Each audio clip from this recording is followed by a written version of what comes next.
Bienvenue chez Audible. Nous vous souhaitons une bonne écoute.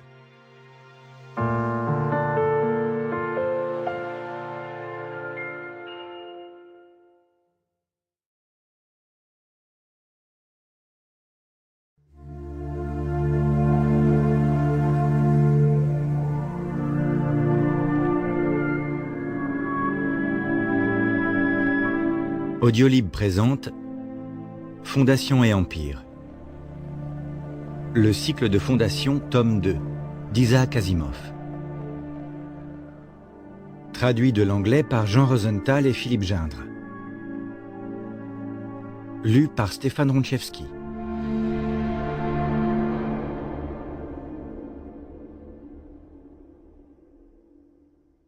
Note de l'éditeur. La présente traduction de Jean Rosenthal a été revue, complétée, il manquait l'équivalent de 57 pages, et harmonisée par Philippe Gindre en 2006 pour les éditions de Noël, à partir de l'édition américaine, corrigée et définitive, de Bantam Books, parue en 1991. Attention. En début de plusieurs chapitres, certaines phrases de l'Encyclopædia Galactica sont laissées incomplètes par l'auteur. Ces coupes, marquées par des points de suspension dans le texte original, sont traduites à l'audio par une diminution du niveau sonore. En mémoire de mon père, 1896-1969.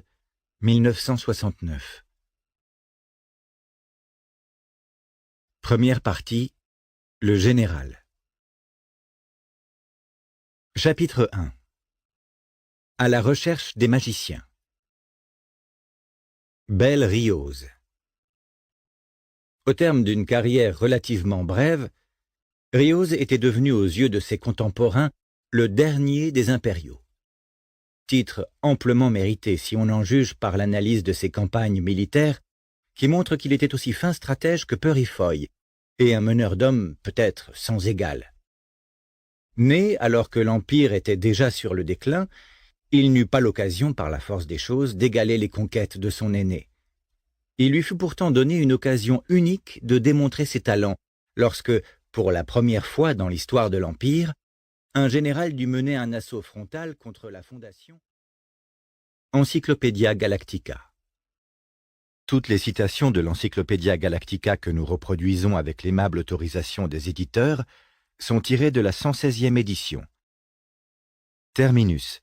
Société de publication de l'Encyclopædia Galactica, 1020 de l'ère de la Fondation. Bel Rioz voyageait sans escorte.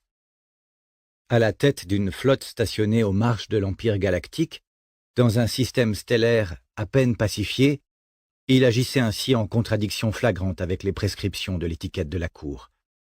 Mais Bel Rioz était jeune et énergique, suffisamment pour que des courtisans calculateurs, qui ne s'embarrassaient pas de sentiments, l'envoyassent sans hésiter au fin fond de l'univers. Et Bel Rioz était curieux par nature. Des légendes étranges et invraisemblables, colportées par quelques centaines d'individus et que quelques milliers d'autres avaient vaguement entendues, suffisaient à piquer sa curiosité. La possibilité d'une aventure militaire séduisait sa jeunesse et son énergie. Le tout composait un ensemble irrésistible. Il descendit du véhicule vieillot qu'il s'était approprié pour la circonstance et marcha jusqu'à la porte de la demeure décrépite. Il attendit. Ce fut un œil photonique visiblement en état de marche qui l'accueillit à son arrivée et le scanna de la tête aux pieds. Mais lorsque la porte s'ouvrit, il vit qu'un homme en chair et en os tenait bel et bien la poignée. Bel Rioz sourit au vieillard. « Je suis Rioz. Je vous reconnais. » Le vieil homme demeura immobile, comme figé sur place. Il ne paraissait pas autrement surpris de cette visite. « Qu'est-ce qui vous amène ?» Rioz recula d'un pas, en un geste plein de déférence. « Je viens en paix. Si vous êtes D'Oukembar, je sollicite la faveur d'un entretien. » D'Oukembar s'écarta, et à l'intérieur de la maison, les murs s'illuminèrent. On y voyait désormais comme en plein soleil. Le général entra. Il toucha les murs du cabinet, puis regarda le bout de ses doigts. « Vous avez ça sur Siwena ? Et vous ne le trouverez nulle part ailleurs, je crois. » fit Barre avec un petit sourire. « Je maintiens le système en état du mieux que je peux. Je dois vous prier de m'excuser de vous avoir fait attendre dehors. Le système automatique enregistre la présence d'un visiteur, mais n'ouvre plus la porte. »« Et ça, vous n'arrivez pas à le réparer ?» demanda le général d'un ton légèrement railleur. « On ne trouve plus de pièces. Si vous voulez vous asseoir, vous buvez du thé. » « Sur Siwena ? Mais mon cher, sur cette planète, l'étiquette interdit formellement de ne pas en boire. » Le vieux patricien s'éclipsa sans un bruit, non sans avoir adressé à son invité une profonde révérence, survivance du cérémonial aristocratique en vigueur au siècle précédent, à une époque désormais révolue où la société siwénienne coulait des jours plus heureux. Riose regarda son hôte s'éloigner avec une certaine gêne. Il hésitait de plus en plus quant à l'attitude à adopter en pareille circonstance. Son éducation avait été jusque-là purement militaire. À vrai dire, il ne connaissait rien d'autre. Pour reprendre une expression fort convenue, il avait affronté la mort bien des fois, mais une mort qui lui était devenue familière, tangible. Dès lors, il était aisé de comprendre pourquoi le lion de la 20e flotte, héros idolâtré par tout un peuple, était particulièrement embarrassé de se voir tout à coup confiné dans l'atmosphère compassée de cette pièce meublée d'antiquité, qui sentait même un peu le renfermer. Le général reconnaissait les petites boîtes en ivoirine noire qui s'alignaient sur les rayons. C'étaient des livres. Leur titre ne lui était pas familier. Il supposa que le gros appareil qu'il apercevait au fond de la pièce était le lecteur qui transformait ses livres en spectacle audiovisuel sur demande. Il n'en avait jamais vu fonctionner, mais il en avait entendu parler. Un jour, on lui avait dit que jadis, en cet âge d'or où l'Empire s'étendait sur toute la galaxie, 9 foyers sur 10 possédaient ce genre de lecteur, et au moins autant de livres qu'ici. Mais désormais, il importait de surveiller les frontières, et les livres étaient à réserver aux vieillards. Et de toute manière, les récits qui parlaient de l'ancien temps étaient pour moitié des légendes sans fondement, plus que pour moitié. Le thé arriva, et Riose s'assit. Doukembar leva sa tasse. « À votre honneur. »« Merci. Au vôtre. »« On vous dit fort jeune, mon ami, » dit alors Doukembar sans plus de préambule. « 35 ans ? » Pas tout à fait. 34. Dans ce cas, insista poliment Barre, je ne saurais mieux commencer qu'en ayant le regret de vous informer que je n'ai en ma possession ni charme d'amour, ni potion, ni filtre, et je ne suis pas le moins du monde capable de vous gagner les faveurs d'une jeune dame que vous convoiteriez. Je n'ai pas besoin d'artifice dans ce domaine, sachez-le. Le contentement de soi qu'on ne pouvait manquer de sentir dans le ton du général se teintait toutefois d'amusement. « On vous demande beaucoup ce genre d'article ?»« Encore assez. Malheureusement, un public mal informé tend à confondre érudition et art de la magie, et la vie amoureuse semble être le domaine où l'on a le plus recours aux artifices de la magie. Cela semble des plus naturels. Toutefois, je ne fais pas partie de ce genre de public. Pour moi, l'érudition sert avant tout à trouver réponse aux questions difficiles. » Le Siwénien prit un air sérieux et songeur. « Peut-être votre erreur est-elle aussi grave que la leur ? » Peut-être pas. Le jeune général reposa sa tasse dans son logement scintillant où elle se remplit à nouveau. Il y laissa tomber la petite capsule à infuser qui lui était offerte. « Dites-moi donc, patricien, qui sont les magiciens ? Les vrais. »« Patricien ? Barr parut étonné qu'on lui donnât ce titre depuis longtemps inusité. « Il n'y a pas de magicien sur Siwena, » dit-il. « Mais on n'arrête pas d'en parler. On raconte ici une foule d'histoires sur ces gens-là. On leur voue de véritables cultes désormais. Il y a un étrange rapport entre tout cela et ces groupes parmi vos compatriotes qui rêvent du temps jadis et de ce qu'ils appellent la liberté et l'autonomie. Cette affaire pourrait finir par devenir un danger pour l'État. Pourquoi me posez-vous de telles questions ? Demanda le vieil homme en secouant la tête. Vous flairez une révolte ? Et vous pensez que je pourrais en être le chef ? Jamais de la vie, s'exclama Rios en haussant les épaules.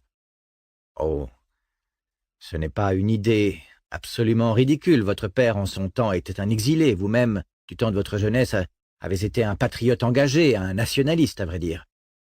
Il est indélicat de ma part, en tant qu'invité, d'y faire allusion. Mais ma mission l'exige. De là à penser que vous fomentez une conspiration. J'en doute. En 3 générations, on a eu tout le temps de faire perdre le goût de ce genre de choses aux Siwéniens. Le vieil homme répondit avec une réticence visible. Permettez-moi dans ce cas de me montrer aussi indélicat en tant qu'hôte que vous vous trouvez forcé de l'être en tant qu'invité. Je vais vous rappeler une chose. Il y eut jadis sur cette planète un vice-roi qui avait la même opinion que vous des Siwéniens. Il les trouvait stupides et sans cervelle. C'est sur l'ordre de ce vice-roi que mon père est devenu un pauvre fugitif, mes frères des martyrs, et que ma sœur s'est suicidée. Mais ce vice-roi a fini par connaître une mort particulièrement atroce, des mains même de ces Siwéniens qu'il jugeait pourtant serviles et soumis. Oui, c'est vrai. Et vous abordez là un sujet qu'il pourrait me plaire d'évoquer. Depuis 3 ans, la mort mystérieuse de ce vice-roi n'est plus un mystère pour moi. Il y avait dans sa garde personnelle un jeune soldat dont le comportement était fort intéressant. Ce soldat, c'était vous. Mais il est inutile, je pense, d'entrer dans les détails. Inutile, répondit Barr sans s'émouvoir. Que proposez-vous ? Que vous répondiez à mes questions. Pas sous la menace. Je suis vieux, mais pas encore assez pour que la vie ait pour moi trop de prix.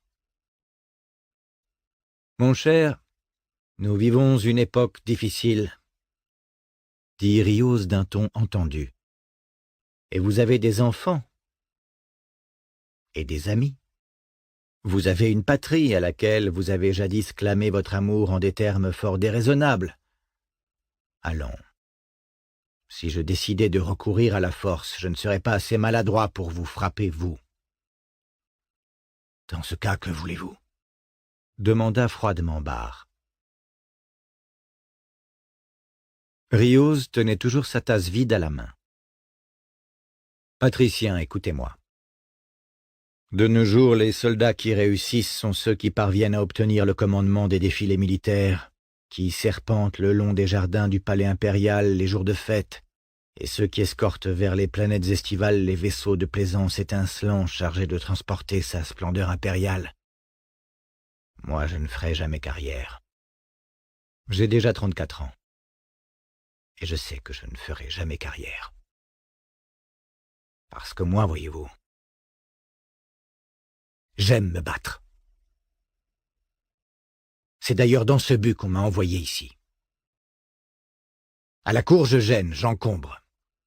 Je ne me plie pas assez bien à l'étiquette, à leur goût. Par ma simple présence, j'offense les dandys et les amiraux. Mais voilà.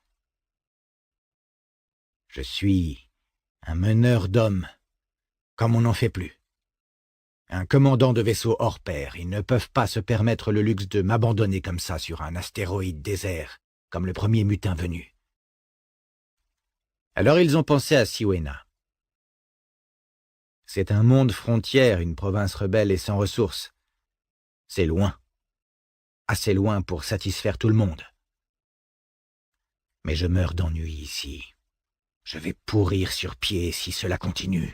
Il n'y a pas la moindre rébellion à mater sur cette planète et les vice-rois des États frontières ne se révoltent même plus. En tout cas, pas depuis que feu le père de Sa Majesté impériale, de glorieuse mémoire, a fait un exemple à Montel de Paramé. Un empereur énergique, murmura Barre. Oui, et il nous en faudrait d'autres comme lui. L'empereur est mon maître, ne l'oubliez pas. Ce sont ses intérêts que je défends. Barre haussa les épaules avec un désintérêt évident.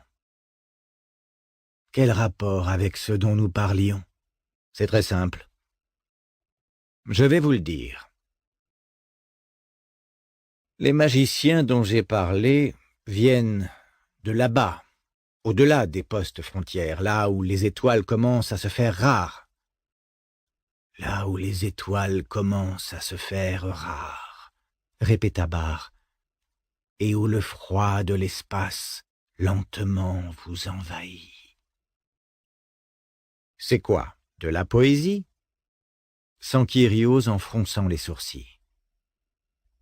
Réciter des vers lui semblait bien frivole en la circonstance. En tout cas, ils viennent de la périphérie, du seul secteur où je sois libre de combattre pour la gloire de l'empereur. Et de servir ainsi les intérêts de Sa Majesté impériale, tout en satisfaisant votre amour du combat. Exactement. Mais je dois savoir contre quoi je me bats. Et c'est là que vous entrez en scène. Vous pouvez m'aider. Qu'est-ce que vous en savez? C'est pourtant simple, reprit Riose en grignotant machinalement un petit gâteau. J'ai passé ces 3 dernières années à étudier la moindre rumeur, la moindre légende, à enregistrer tous les on-dit qui ont pu circuler sur le compte des magiciens. J'ai amassé ainsi des tonnes d'informations. Or, si l'on examine attentivement tous ces faits, il ne s'en trouve que 2, en tout et pour tout, pour faire l'unanimité. Ils sont donc certainement exacts. Le premier, c'est que les magiciens viennent de la frange galactique en face de Siwena. Le second, c'est que votre père, autrefois, a rencontré un magicien, un vrai, bien vivant, et qu'il lui a parlé. Le vieux Siwenien soutint le regard de Riose, qui poursuivit. Vous feriez mieux de me dire ce que vous savez. Vous révéler certains faits que vous ignorez encore ne manquerait certes pas d'intérêt, fit Barre d'un ton songeur. Une petite expérience psychohistorique personnelle, en quelque sorte. Quel genre d'expérience? Psychohistorique. Le vieillard eut un sourire un peu crispant, puis il reprit sèchement. « Vous feriez mieux de reprendre du thé, j'ai pas mal de choses à vous raconter. » Il se renversa parmi les coussins de son fauteuil. Les murs lumineux n'émettaient plus qu'une douce lueur d'un rose ivoirin qui adoucissait jusqu'au rude profil du soldat. « Ce que je sais, » commença Doukembar, « je le sais finalement par accident, si on peut dire. D'une part, il se trouve que je suis le fils de mon père. D'autre part, le hasard a voulu que je naisse ici, dans ce pays. Ces 2 événements m'ont permis de vivre ce que j'ai vécu voici plus de 40 ans, peu après le grand massacre. À cette époque-là, mon père vivait en fugitif dans les forêts du Sud, pendant que je servais comme canonnier dans la flotte personnelle du vice-roi. Ce même vice-roi, soit dit en passant, qui avait ordonné le massacre, et qui connut par la suite la fin cruelle que vous savez. Barre eut un sourire railleur et reprit. Mon père était patricien de l'Empire et sénateur de Siwena. Il s'appelait Onum Barre. Riose l'interrompit avec impatience. Je connais fort bien les circonstances de son exil, inutile de vous étendre là-dessus. » Le Siwénien poursuivit comme s'il n'avait rien entendu. Pendant son exil, il fit la connaissance d'un voyageur au long cours, un marchand des confins de la galaxie, un homme jeune qui parlait avec un accent étrange, ignorait tout de l'histoire récente de l'Empire et qui était protégé par un champ de force individuel. « Un champ de force individuel » s'exclama Riose. « Vous divaguez. Quel générateur pourrait être assez puissant pour condenser un écran de protection aux dimensions d'un seul homme? Par la grande galaxie, il poussait donc un petit chariot avec un générateur atomique de 50 mégatonnes? Cet homme, reprit doucement Barr, n'était autre que le magicien sur le compte duquel vous avez entendu toutes ces histoires et toutes ces rumeurs. Le terme de magicien, je ne l'emploie pas à la légère. Il n'avait pas avec lui de générateur assez grand pour qu'on le vît, mais l'arme la plus lourde qu'on puisse tenir à la main n'aurait même pas égratigné son bouclier. C'est à cela que se résume toute l'histoire. Les magiciens seraient donc nés des radotages d'un vieillard brisé par la souffrance et par l'exil. L'histoire des magiciens, sachez-le, était antérieure même au dire de mon père. Et les preuves en sont plus concrètes.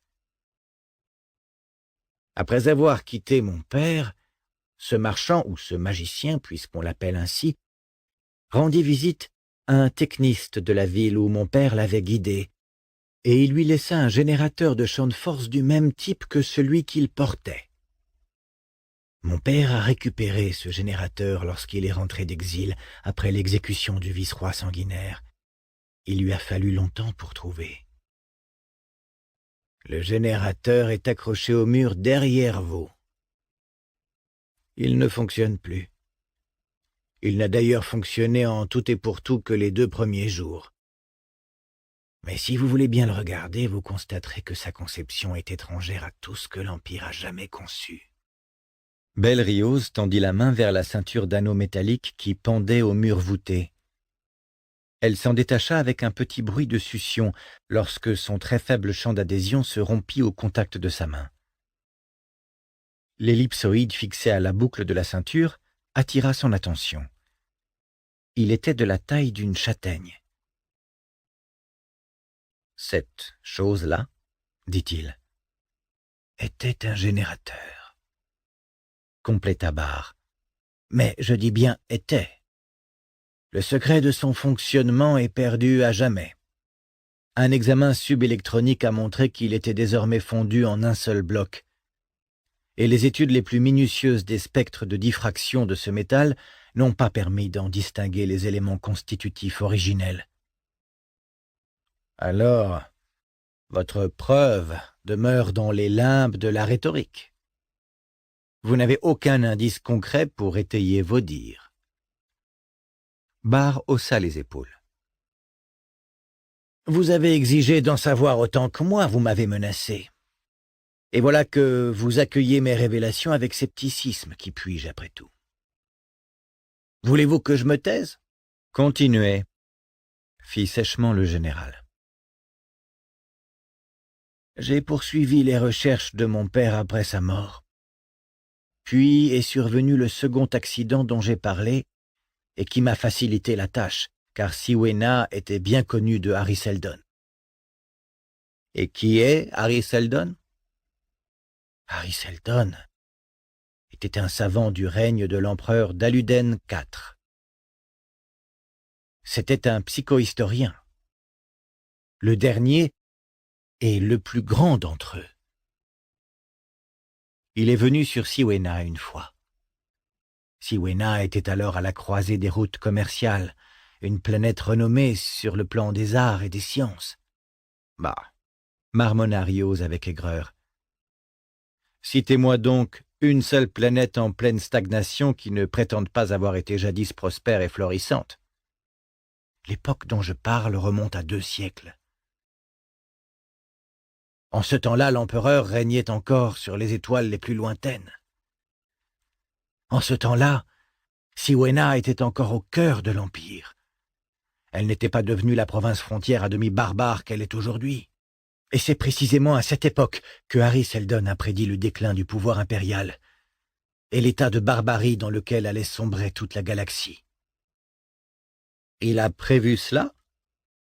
S'étonna Riose en éclatant de rire brusquement. Alors il s'est trompé dans ses prédictions, mon cher savant. Car je suppose que c'est ce titre que vous vous donnez, voyons. L'Empire est plus puissant aujourd'hui qu'il ne l'a été depuis un millénaire. Vos yeux fatigués ont trop souffert des rigueurs du climat de la frontière, vous n'y voyez plus rien. Venez donc un de ces jours dans les mondes intérieurs.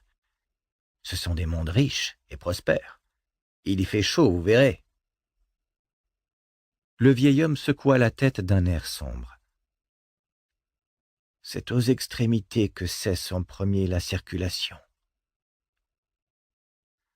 Il faudra quelque temps pour que la décadence atteigne le cœur. Je veux parler de la décadence évidente, celle qui saute aux yeux. Pas de ce pourrissement intérieur qui afflige l'Empire depuis bientôt 15 siècles. Ainsi donc, ce Hari Seldon a prévu que la galaxie allait être uniformément plongée dans la barbarie, dit Riose sur un ton enjoué. Et ensuite, quel est le programme? Il a donc créé une fondation, puis une seconde à l'autre bout de la galaxie.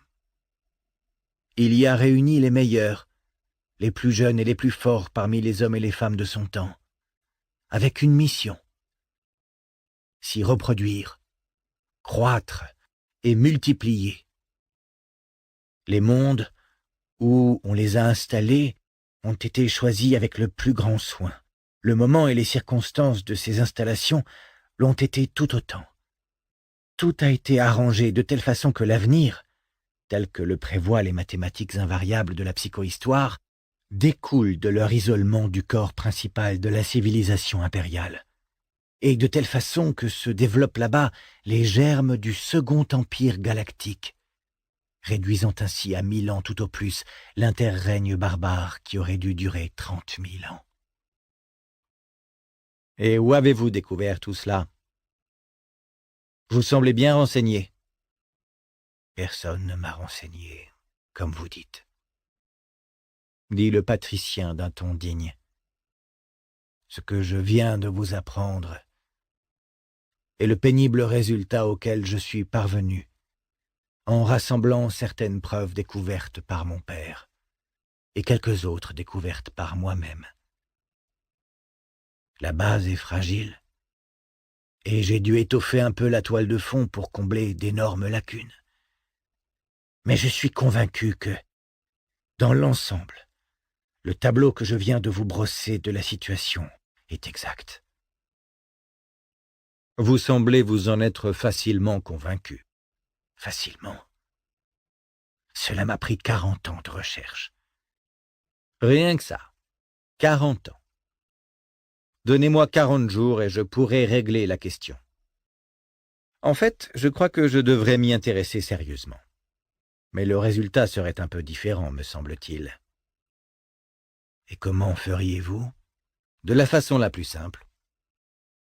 En me faisant explorateur. Je n'aurai qu'à découvrir l'emplacement exact de cette fondation dont vous parlez et aller l'observer de mes yeux. Vous dites qu'il y en a 2? Les textes parlent effectivement de 2 fondations. Il n'existe de preuve formelle que de l'existence d'une seule, ce qui est compréhensible, puisque l'autre se situe tout au bout du grand axe galactique. Eh bien, nous allons visiter la plus proche. Le général se leva et boucla sa ceinture. « Vous savez où aller ?» demanda Barre. « À peu près. Dans les archives de l'avant-dernier vice-roi, celui que vous avez assassiné de si belle façon, on mentionne des légendes dans lesquelles il serait question de barbares venus des contrées extérieures. D'ailleurs, une des filles de ce vice-roi a été donnée en mariage à un prince barbare. Je trouverai bien. Il tendit la main. Je vous remercie de votre hospitalité. Doukhem Bar effleura de ses doigts la main tendue et s'inclina avec cérémonie.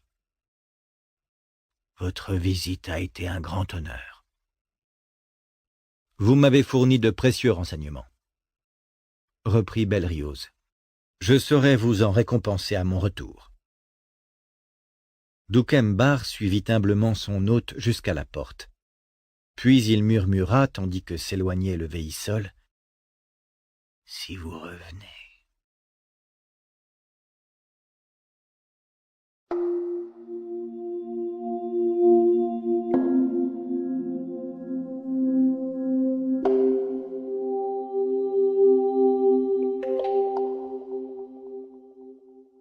Chapitre 2.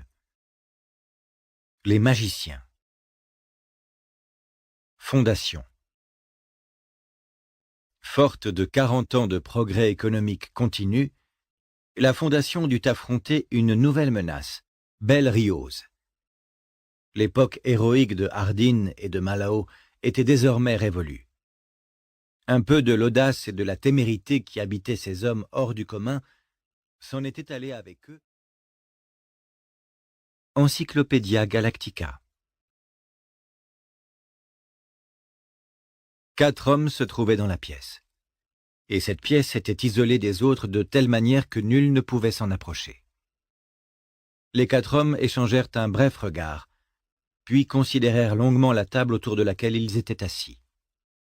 On y avait disposé 4 bouteilles et 4 verres, mais personne n'y avait touché.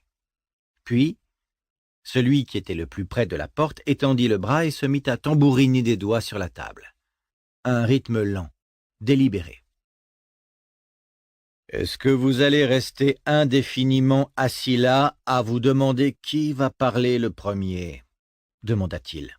« Mais quelle importance !»« Eh bien, commencez !» répondit l'homme corpulent qui était assis juste en face de lui. « S'il y a quelqu'un ici qui devrait se faire du souci, c'est bien vous. » Sénet Forel émit un gloussement bref, un rire sans joie qui s'arrêta aussitôt. « Parce que vous croyez que je suis le plus riche ? Ma foi. Ou bien est-ce que vous vous attendez à ce que je continue comme j'ai commencé ? Vous n'oubliez pas, je pense, que c'est ma propre flotte marchande qui a capturé leur vaisseau de reconnaissance. C'est vous qui possédez la flotte la plus importante, dit un troisième.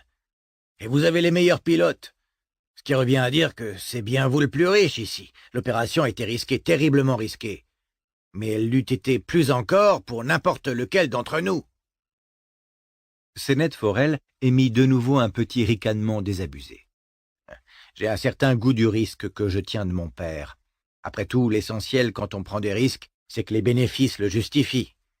Pour cela, je vous prends à témoin du fait que l'appareil ennemi a été isolé et capturé sans perte de notre côté, et sans alerter les autres. Dans la Fondation, on reconnaissait ouvertement que Forel était un lointain parent de feu le grand Ober Malao. Mais nul n'ignorait, quoique le sujet fût moins ouvertement abordé, qu'il était en fait le fils naturel de Malao. Le 4e personnage jeta à ses voisins un coup d'œil furtif. Tels des serpents, les mots se mirent à glisser d'entre ses lèvres minces. « Il n'y a pas de quoi dormir sur nos lauriers, parce que nous arraisonnons de petits vaisseaux. Selon toute probabilité, cela ne fera qu'accroître la colère de ce jeune général. » « Vous croyez qu'il lui faut une excuse ?» demanda Forel d'un ton méprisant. « Naturellement, de cette façon, nous lui épargnions peut-être, et même très certainement, la peine d'avoir à s'en forger une. » Le 4e homme poursuivit toujours très lentement. « Robert Malao employait d'autres méthodes, et Salvor Hardin aussi. Il laissait les autres s'engager sur les chemins incertains de la force brutale, tandis qu'il manœuvrait en coulisses. Discrètement, mais sûrement. »« Ce vaisseau a prouvé sa valeur, » dit Forel en haussant les épaules. « Les raisons ne coûtent pas cher, et cette raison-là, nous l'avons vendue avec un bon bénéfice. » On sentait dans ces paroles la satisfaction du marchand né. Ce jeune général reprit-il, fait partie du vieil empire. Nous le savions, grommela d'un ton maussade le second personnage, le plus corpulent. Nous le soupçonnions, corrigea doucement Forel. Si un homme arrive avec des vaisseaux et des richesses, offrant son amitié et proposant de commercer, le simple bon sens demande qu'on s'abstienne de le heurter de front, tant qu'on n'est pas certain de ses intentions. Mais maintenant, nous aurions pu quand même être plus prudents, fit le troisième homme d'un ton un peu géniard. Nous aurions pu nous en apercevoir tout de suite. Nous aurions pu comprendre avant de le laisser partir. Ça aurait été le plus sage. C'est une question dont nous avons déjà discuté, et il n'y a pas à y revenir, dit Forel, écartant ce sujet d'un geste catégorique. Le gouvernement est mou, déplora le troisième homme. Le maire est un idiot. Le quatrième homme regarda tour à tour les trois autres et ôta le mégot de cigare qu'il avait à la bouche. Il le laissa négligemment tomber dans une petite trappe située à sa droite, où le mégot disparut, désintégré dans un bref éclair silencieux. « Je pense, dit-il d'un ton sarcastique, que le dernier de mes honorables interlocuteurs ne parle que par habitude.